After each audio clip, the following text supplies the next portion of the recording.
Hello and welcome back to another CloudRadial webinar. CloudRadial started offering Bigger Brains e-learning courses through our portal about a year ago, and we have been getting great stories back from our partners who have added them to their own training offerings. Among the partners that have had the most success with CloudRadial, client training is becoming more and more of a common theme among those success stories. Because of this, we recently added 20 of their Mastering Office 365 courses as standard content for all CloudRadial partners, because we want to see all of our partners doing more client training. End users that use the portal for training are significantly more likely to use the portal for other things. It's also one more way for you as an MSP to become an integral part of your client success that leads to better, more profitable client relationships. So we wanted to get Chip Reaves, founder and CEO of Bigger Brains, on here because among the partners that have had the most success with CloudRadial, client training seems to be popping up more and more as a factor in that success. Chip and his team of professional educators, trainers, storytellers, and comedians developed a uniquely effective library of training courses that we're very proud to be able to offer inside CloudRadial. And we're very pleased to have him with us here today. Hi, Chip. How you doing? Hey, Seth. I'm good. Thanks for a wonderful intro. Oh, well, I try. Wanted to have you on here just kind of to talk about your product and kind of what makes Bigger Brains Bigger Brains. We just start by telling us a little bit about why you built Bigger Brains. Sure. So my background is as an MSP, although I'm old enough that we didn't call it an MSP back when I got started. I started as an IT consultant in the late 80s, early 90s. And grew that in the Atlanta market for a number of years. In the 1998, 1999, I transformed my operation in Atlanta into a franchisor called Computer Troubleshooter. So we set up franchisees around the country and around the world. The franchise originally started in Australia. And so my job at that point for the next 13 years became basically helping people grow their IT service business, which later became, managed services practice. And so my job, to a large extent, was basically helping people be successful as managed service providers. And so we were constantly looking at, vendor relationships and negotiating, discounted deals for the franchise network. We were looking at the business model and, different ways that we could charge for services, different services we could include. We were always looking at our marketing materials, all that kind of thing that we basically provided to the franchisees, same kind of thing you would expect in any sort of franchise. And in 2011, I was doing a lot of research on, kind of the overall state of our industry, and what solutions did we have as computer troubleshooters, and where else could we go? What else could we do to be more profitable? What else were our clients asking for that we didn't currently have a way to meet? And one of the things that came up was training. Not that it was a huge request, but we all have the occasional client that asks for help learning Excel or help learning QuickBooks or help getting their people trained on HIPAA, that sort of thing. And in looking around, there really wasn't a good product for MSPs to resell in general for end user training. Now, a lot of locations, a lot of MSPs, a lot of my franchisees had done some type of in-person training. Some of them would set up like a classroom if they had like an office environment. Some of them would do like one-on-one tutoring or mentoring, that sort of thing. Some of them would have relationships with a local provider. So maybe they had a local computer training center and they would refer people there, or maybe to a local community college, whatever. But there wasn't really an easy way to make money from that. And especially what I thought would be helpful is, we were big on our managed services package at that point, right? So we really wanted to push all of our customers. At the time, we had kind of a bronze, silver, gold, platinum sort of arrangement. Later, we simplified. But, we wanted to find ways to differentiate those higher tiers because we wanted a reason for customers to buy the higher level plan. And we thought that including training in the higher level plans would be a great way to do it. The problem was when you look at the cost of training, sending one person to one class is often, at least a few dozen dollars, if not a few $100s, depending on the class. And we needed a way to include a lot of training in our service plan, all for one low fee. So our original goal was we wanted to have a library of training classes available for less than 25 cents per user per month. And so around that time, it was a good time for me to exit computer troubleshooters. My existing partners at the time had no interest in training, so I took that idea and basically it became Bigger Brain. So instead of being a service inside computer troubleshooters, it's now something that's available to the entire MSP world. And we met our goal. We originally were looking to license training from somebody else. We had no intention of creating our own. Why reinvent the wheel? There's plenty of people out there that make training. We were going to just build a platform that MSPs could use to deliver the training. But early on, we found that really two things. One, the training that was out there was, at least according to our early focus groups, very boring, hard to follow, just generally not enjoyable at all. And then also it was not priced right. I could not get a licensing deal for any existing training that would get it down to that 25 cents per user level. And so we wound up going into the training production business. We did a lot of research into how people learn, and here we are today. So today we've got a library of about 180 courses, about 3,600, 3,700 training videos in total, covering a wide variety of topics, but kind of mostly in the Microsoft ecosystem. Cool. So what does that process look like when you sit down to build a course? When you realize there's a topic to cover. What does your process look like to actually start to build that out? Yeah, it was a lot harder than I thought. Back at the beginning, for a couple of reasons. I mean, there's plenty of materials out there, right? I mean, you can buy a book on how to use Microsoft Excel or whatever. At least you could 10 years ago. Nowadays, it's all ebooks or whatever. But and there's certainly existing providers out there that have curricula that a lot of training centers use. But adapting that into an e-learning format was a much bigger challenge than we expected. And our process has evolved a lot over time. But ideally, what we want to find is we want to find somebody who has taught that topic professionally. Ideally, it's what they do. Fundamentally, like our Salesforce trainer, that's all she does is train people on Salesforce. Our PowerPoint trainer, that's all she does is train people on PowerPoint. Our Word and Excel trainers, they do kind of interchange with Word and Excel and Outlook, but on average, our teachers have more than 17 years of experience in teaching their given topic area. So a lot of times what we'll do is we'll start off with, especially if it's a Microsoft topic, we'll start off with some kind of material. It might be a book, it might be a curricula, it might just be the Microsoft website, especially for some of the cloud-based topics that really don't have a lot of materials out there. And then we bring in an expert teacher, and we have what we call a lesson plan process where we work through with them to granularize things, to get it down to where we can have 5-minute video lessons in an appropriate flow that cover the right number of topics. Put it into a video format that we can produce. And typical course will be in the studio. If it's say a Microsoft Teams course, we'll be in the production studio for 3 or 4 days. It'll be in editing for 3 or 4 weeks, and then be available on the sites. And I mean, what are the typical length of your courses? It varies a lot. Our shortest course is 18 minutes. Our longest course is around 14 hours. Wow. So pretty broad range. It's one of the things that we've learned over time is that people really appreciate a shorter course. So our first courses tended to sure do. Yeah, exactly.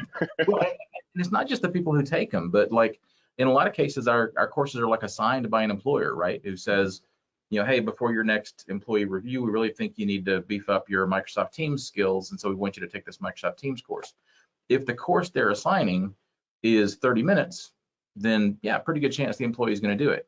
If the course they're assigning is 12 hours, there's a pretty good chance the employee is not going to do it. So you've got to find a happy medium somewhere there. And there's a lot of psychological reasons why that happens. We need that positive reinforcement of accomplishing things and getting things done. So yeah, we've learned it's a lot better to make a lot of 30-minute or 2-hour courses versus one 12-hour course. Yeah. So, I mean, over that time, over the past 10 years, have you noticed any sort of trends or changes in how that happens? I mean, and how MSPs are delivering training?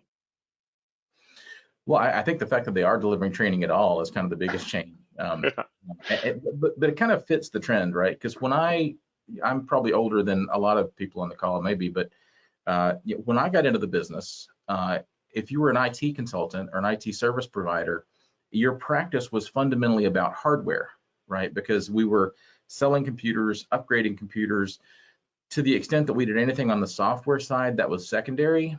And really in the early days of my business, which was the late 80s, early 90s, services were free because everything revolved around the profit margin on the hardware. Since that time, the industry has kind of evolved into a little bit more of a software-centric model, definitely more of a service-oriented model. And then the services-oriented model has evolved from being a pay by the hour sort of a thing to a pay by the outcome sort of a thing. And so we've seen the IT service provider kind of move up the food chain, right? From being the guy with the screwdriver to being the guy who can clean off viruses, to being the person who can help the business, implement the right software tools, and now to helping the business be more effective with the technology that they have. And as you move up that food chain, that's where training really fits in. They've got all these great tools. I mean, if you look at the utilization of Microsoft 365, so many businesses get Microsoft 365 because they need the software, and that's just the default way to get the licenses now. Or they need the email hosting, and that's the default way to get the email hosting now, or both. And the fact that there's all these other tools in there, like Microsoft Teams and Microsoft Planner and Microsoft Groups and Power BI and all of these things, a huge number of customers, especially in the SMB space, are pretty unaware of these tools. Or to the extent they are aware of them, it may be a subset of employees, and those employees may be using a subset of the tools. And so the opportunity to help those customers be more productive, be more effective with the technology that they already have is a huge opportunity for MSPs. And more we're seeing MSPs really tapping into that because they want to be that trusted advisor, that virtual CIO, more of a value add business partner, and not just the screwdriver virus cleaner person. Yeah, I mean, it has always seemed kind of clear as day, and more as people move to the cloud, that that's going to be a big part of keeping a company's technology working. I've always kind of seen it as sort of like it's like the difference. Like if you're getting a home gym set up, right, and then you had a personal trainer come and get you in great shape, at the end, like when you got this like amazing body. I wouldn't think you'd credit the guy that came and set up your home gym nearly as much as the trainer that came and showed you how to use the thing. So that's always kind of that's always been kind of clear as day to me. But what are some of the resistances that you hear among MSP? Like what is keeping people back? What are some of the kind of the concerns that you hear? I don't think there's any explicit resistance to it. It's more the fact that it seems kind of ancillary, to the business, right? If we're the technology people, and technology's always kind of been a little bit separate, it's like if we started getting into, electrical work, right? And running light switches and lights, it's sort of related to IT work because you have to have the electricity, but that's not, we would consider that separate. We would consider that a different specialty. And so historically, training has also been a different specialty. But what's happened now is, number one, the available productivity in a lot of these technological tools is so much higher than it used to be. There aren't as many training opportunities as there used to be. A lot of the in-person training centers have closed down.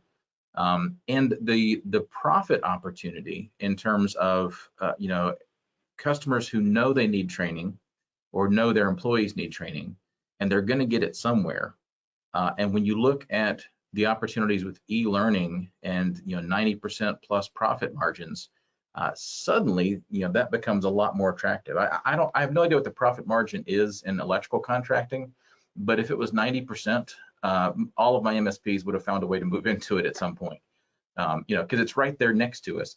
Training is right there next to us. It's hugely profitable. It's usually beneficial for the customer. And the thing that I like about it is it changes the customer's perception of what we do, right? Where it's not just that we're the technology person or the technology company, but now we're helping them grow their business. We're helping them actually be more profitable, be more productive. And it helps them to see us in a different light than they do when we're just the hardware seller or the network fixer-upper. Yeah, I mean, it does seem like it should be kind of integral to even just the initial kind of sales presentation of an MSP. How, among the kind of partners that you've had, do it, I mean, what are some of the strategies? How do they present this to the client as value for, from the outset instead of something sort of added on later? Yeah, it's a good question. I don't think any of us do as good a job of it as we could, and I include myself in that. I think there's a lot of opportunity for us to help improve that process. And part of the reason I say that, I was getting a sales pitch from a new accounting firm this week, and I've been around a long time. You listen to a lot of sales pitches, you kind of recognize the pattern, right? And so in the initial interview, she's asking me a lot of questions about my business. And a lot of the questions were of the form of, so what do you do now for this? What do you do now for that? And of course, most of those questions, I'm thinking, well, I don't do anything for that, and that's the purpose of the questions. The purpose of the questions is to plant that seed of doubt that, oh, maybe I'm not running my business the right way. Maybe there's something I'm missing out on that I should be taking advantage of. And I think that's where MSP should be going too, is as part of that sales process, point blank, ask the customer, what are you doing now for employee training? How do you get your employees up to speed on, changes in Microsoft 365 or changes in QuickBooks, or if you're in one of the locations where compliance is a factor, what are you doing to meet your legal obligations for HIPAA training or workplace harassment training? And the fact that you can, as an MSP, you can offer that training and offer that training as part of your service plan, it suddenly makes your service plan a lot more attractive. And like I said before, I like to use it with my most recent MSP, which I sold in 2018. We had a silver gold plan, right? And so training was part of the gold. So we wanted to have a low priced offering to get everybody into our ecosystem, but we also wanted to have a compelling argument for them to move up to the next level. And I think training is a really compelling way to help push them into that gold tier plan. Yeah, continue to build that relationship. Mm-hmm. Well, yeah, that makes sense. And you mentioned, kind of like those kind of the outside of the IT training, the sort of just general like business training and compliance training, that sort of stuff. I've been hearing more and more like specific states are starting to develop their kind of own training requirements as well, right? Yeah, there's 7 within the U.S. There's 7 geographic locations that where workplace harassment training is mandatory. And there's some other training that's mandatory for certain industries, and we're getting more and more into that. HIPAA training we've had for a long time, thanks to a partnership with a company called HIPAA for MSPs, which also works in the MSP space. The workplace harassment was kind of a new area for us. We got into it in 2018, give or take, mainly because, as we're building out a larger training library, more and more companies, especially companies that get to us through their MSP, are leaning on us for everything. We are their primary source of training, and so they want us to have all the topics that they need, whether they're legally required or not. And workplace harassment is one of those. It's generally required for employers 50 employees and larger, and it's in California, New York, Illinois, Connecticut, Delaware. I forget all the locations, but we spent about a year. We had a dedicated team that mapped out all the legal requirements for all of the geographies and built a customized workplace harassment course. Most of the content's the same, but then there's customized pieces for each state or locality to make sure we are meeting all the legal guidelines for that location. Yeah, so like, and you brought up, earlier in the call about how, there was like a traditional model for MSPs, and that's changed over time. What are clients looking for, at the end of the road? What are some of the things that they're looking for more in training? Like, what are some of becoming your more popular courses? That's a really interesting question. Communication has become a bigger area than I really expected, especially in the corporate world. There's a lot of demand for empathy, active listening, communication etiquette, how to be professional when you're writing an email or writing a document. And those are areas that we've gotten into in the last couple of years as well. Obviously, the compliance side. There's also a big need for like safety training, and we don't get into that yet. Things like forklift safety, ladder safety, things like that, kind of all the OSHA stuff. We haven't gotten into that yet. We do have some partners. If we have MSPs who have a need, we can bring in some additional training that way. But then more and more on the software side, it's not just how to use that, or not just how to use the application, but how to use the application for specific tasks, right? So we have courses like Excel creating dashboards, or data analytics with Excel, or creating templates in Word, those sorts of things, where it's more, again, going back to that need to have, or that desire to have a shorter course, rather than put me through, a 7-hour total Word course with basics, intermediate, advanced, where I try to pick out the pieces I need. Give me a short course that's exactly what I need right now, and so we do that with what I call the core 5 apps, Word, Excel, Outlook, and PowerPoint. We're doing more task-based courses with those. We have a whole series of Word in 30 minutes and Excel in 30 minutes that are tailored around that. And then with the cloud-based apps, we have things like sharing calendars, managing emails, time management with Outlook is a new one that's coming out soon. So again, more task-oriented kind of topics. That's interesting. Yeah, and I mean the as those kind of things change, I mean it also it also seems the risks has changed too, right? There's that traditional environment where, like, to prevent hacking, you're installing firewalls and you're installing antivirus and stuff like that. But people are just giving away their username and passwords. What is a firewall really going to do? So what does that look like as far as in the client relationship? What are you actually trying to do with the client to help protect them? Because you mentioned like things like OSHA and safety training, but there is this basic cybersecurity safety training. How do you get these people to not rub salt in their own eyes, sort of stuff? What are you trying to get? What are the kind of most important things that you're trying to instill with the client, and what does that process actually look like from getting them from being someone who would just enter their username and password on a random website to someone who at least will think about it first?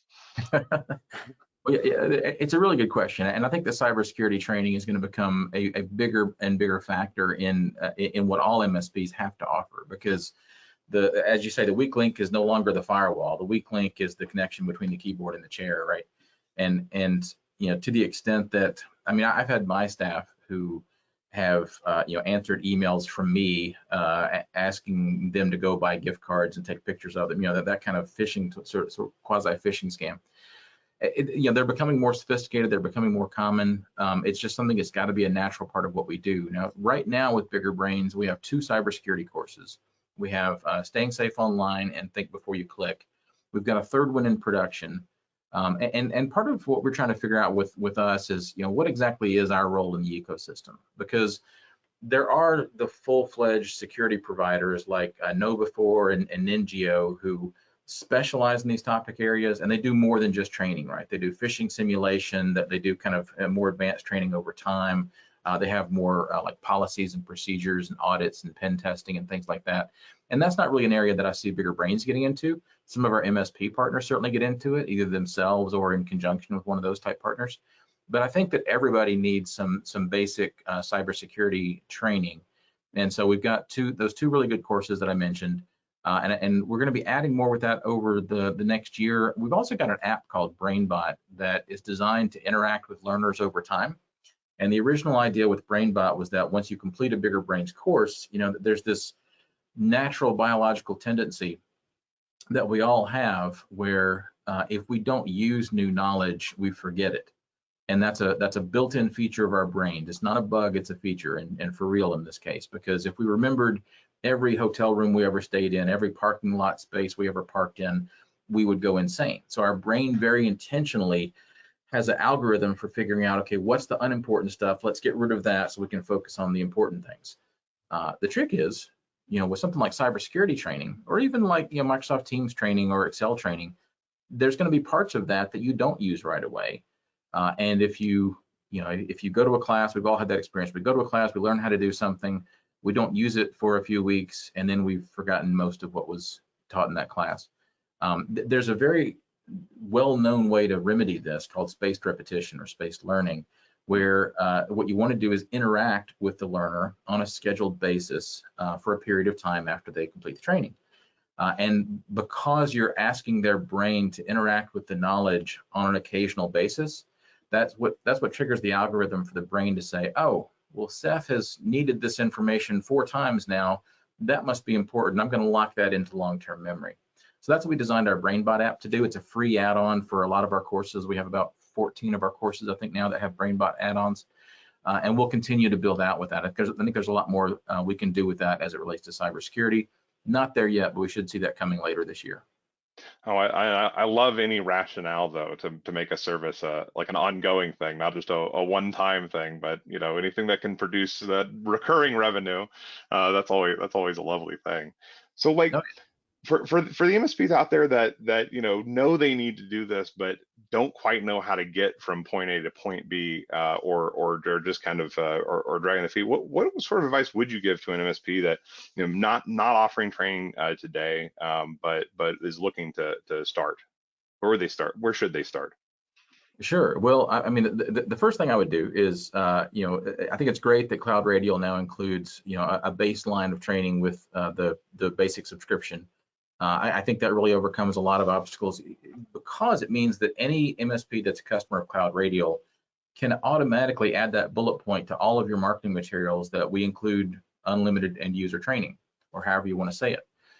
That's especially attractive for customers when you're doing some kind of a migration project, when you're moving somebody new to Office 365, when you're moving somebody to Teams for the first time, or when you're even just doing a version upgrade, when a client's been stuck on Office 2010 for a million years, now they're moving to Office 2019. Those are the times when the customer is especially sensitive to the need for training, because again, depending on the size of the customer, they know they're going to get a lot of resistance internally from their staff trying to figure out the new things. They want to be able to say that they did something to help get over that. With larger customers that may have their own internal help desk, they know they're going to get a lot of support tickets related to whatever the new platform is they're moving to, and providing end user training can help to mitigate that. So just being able to add that bullet point to say that we include staff training on the core Microsoft products is already a huge benefit. What I would encourage people to do as well is go ahead and sign up on our biggermsp.com site also, just because it's a free account for MSPs and it gets you into all of our marketing materials. So there's a big library of marketing pieces there. Especially, we have a new marketing manager that came on board in November. Her name is Bethany Hacker, and she's done a really good job of updating a lot of our marketing materials to be more effective and to be more professional looking. So yeah, definitely go in there and grab some of those marketing materials, and I would look and see where you can appropriately include those with your normal client presentation. Make it front and center with what you do. I had, when we first started doing this with my last MSP, CleverTex, we had an opportunity to pitch a local nonprofit. We're in a small town in South Carolina, and there was a local nonprofit that was a customer of the only other MSP in town. There's two of us in town, and the other one is bigger than we are, or we were. And we knew that this nonprofit was a customer of that MSP. We knew they were happy with that MSP. But being kind of a larger nonprofit, they had to bid out. They had to get 3 contracts right when they came up for renewal. So that they asked us for a proposal, and we sent them one. And part of what we included was that we had unlimited staff training on Microsoft Office. Did not expect to get that account because we knew they were happy with the other MSP. It was just a formality, but we did. We won that business, and it was a 45 user engagement. It was a pretty good deal for us. And they said part of the reason was because they're a nonprofit, they have a lot of volunteers, and they're not really able to train the volunteers how to use the computer systems. And so being able to offer that training to their volunteers was really compelling for them. So you never know, for a lot of customers, being honest, it's not going to, be on their radar, but for certain ones, it'll be a big deal. And the fact that, as a CloudRadial client, you can put it on there with, no additional cost, no additional pressure, makes it even easier. Yeah, it's one of those things that it's sort of like it would be nice if there was somebody else to do it, but it really kind of does fall to the MSP, doesn't it? Who else is going to do it, really, right? Well, it's either that or you're going to have somebody internally who, falls for some, they go Google online training, and they're going to wind up with Skillsoft or lynda.com or somebody where they're going to pay a whole lot more. We've seen customers who pay thousands of dollars for, employee training, and it's generally very poor quality. A lot of the training you see are these kind of workshops, at least they used to be before COVID, where you would actually, like they would have an Excel training event. And I've seen a lot of customers that would send their staff to this Excel training event. It's in a hotel ballroom somewhere, and it's usually like $300 to $600 a day for the person to come. And then they make all these big claims. And when we were building Bigger Brains, I actually went to some of those as kind of, research to see what they're all about. And the first one I went to, I think I paid $500 for, and the trainer literally gets up in front of a hotel ballroom in front of, I don't know, maybe 300 people, and says, okay, what do you guys want to learn? And they were a contract trainer. They had been hired to come in. They didn't know what the advertisement said. They did have good Excel knowledge. I mean, to their credit, they had some good Excel knowledge, but it was very unstructured. It was literally taking questions from the audience, and then I'll show you how to do something. It was not worth $500. But that's what that's what your customers may wind up paying. I would much rather them give the $500 to their MSP and use a much better quality training from bigger brains. Yeah, I've been there myself, and there does seem to be a lot of just pitfalls within that world. Even just the cost of LMSs themselves. Oh It's yeah. like, just blows me. It's like the cost of a whole employee at least. It's always been mind blowing. So yeah, it is. That's what I've always kind of liked about this offering, and then also having y'all's content. It was definitely the very first place we went to was Bigger Brains because because of all those things that you mentioned. It's just effective content that isn't just trying to get as much money as possible out of the engagement, which is nice. So what do you miss about being an MSP?